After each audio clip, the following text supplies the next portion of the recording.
ఆత్మచేత మనం నింపబడిన తర్వాత మనం ఆయన ఒక వ్యక్తిత్వంలోనికి వెళ్ళాలి తప్ప మన వ్యక్తిత్వంలోనికి ఆయనకు రాడు. మన వ్యక్తిత్వం అంటే ఏంటో తెలుసా? నేను ప్రేమించాలనుకుంటే ప్రేమిస్తాను, లేకపోతే పగ పెట్టుకుంటే పగ. ఇది నా వ్యక్తిత్వం. కొంతమంది ఉంటారు ప్రేమించరు, పగ పెట్టుకుంటారు. ఆ పగ ఎలాగుంటుందో తెలుసా? నువ్వు ఎవడి మీద అయితే ఆ వ్యక్తి పగ పెట్టుకున్నాడో ఆ వ్యక్తి చచ్చి చెడి కాళ్ళకాడకు వచ్చి నన్ను క్షమించు, నీ ఎడల నేను చేసిన తప్పు అని నాకు తెలిసిందని చెప్పినా సరే ఏమంటారు? నేను సచ్చినా క్షమించను. ఎన్నారి డైలాగ్ మీరు ఎక్కడైనా? చాలా చోట్ల ఉంటారు. నేను చచ్చినా సరే ఆడితో మాట్లాడను, చచ్చినా సరే ఆడికి క్షమించను అంటారంటారా? అంటారు చాలామంది. ఇది మనిషి యొక్క వ్యక్తిత్వం. అందుకే మన వ్యక్తిత్వంలో కానీ రాడు, ఆయన యొక్క వ్యక్తిత్వంలో మనం వెళ్ళాలి. ఆయన వ్యక్తిత్వం అంటే ఏంటి చెప్పండి? ఓ మాట చెప్పండి, మీరు చెప్పాలి. ఆయన వ్యక్తిత్వం గురించి చెప్పండి, ఆయన యొక్క లక్షణాల గురించి చెప్పండి.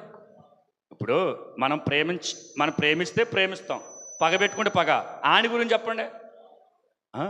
ఆయన ఎవరిని సరే క్షమిస్తాడు, అది ఆయన వ్యక్తిత్వం. దేవునికి స్తోత్రం. ఆయన పాపిని సహా క్షమించగలడు. వ్యభిచారంతో పట్టబడిన స్త్రీని చేర్చుకున్నాడు, రక్తస్రావ కలిగిన వ్యక్తిని స్వస్థపరిచాడు. అంటే ఆయన వ్యక్తిత్వం ఎంత గొప్పదంటే తెలుసా?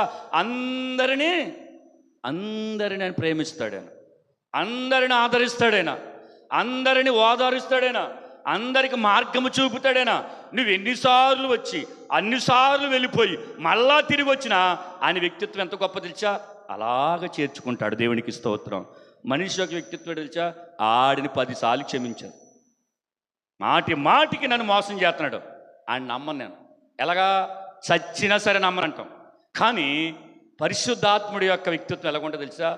నీవు బ్రతికినంత కాలం కనుక నువ్వు వచ్చి వెళ్ళిపోయి